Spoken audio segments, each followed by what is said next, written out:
起床起床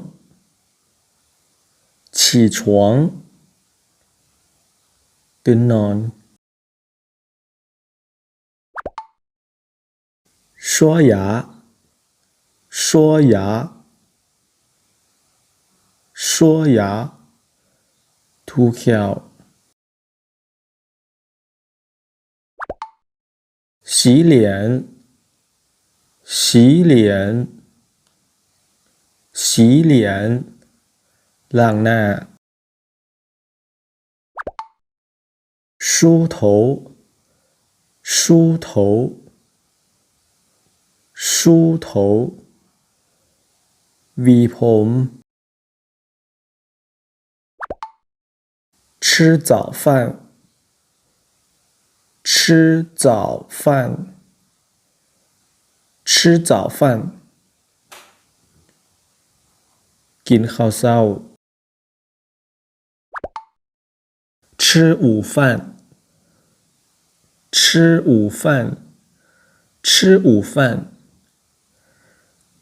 กินข้าวสวย吃晚饭吃晚饭吃晚饭กินข้าวแลง上学上学上学ไปโรงเรียน上班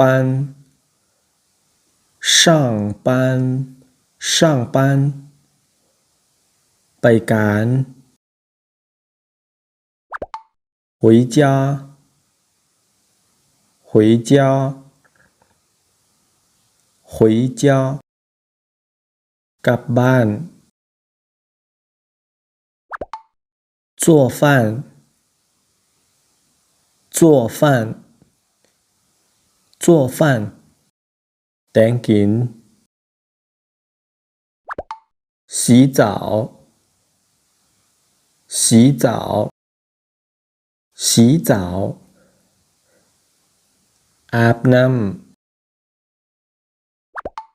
看电视看电视看电视เบิ่งโทรทัศน์睡觉睡觉睡觉นอนต่อไปนี้เมนให้นักเรียนทุกคนลองสังเกตและฝึกอ่านด้วยตนเอง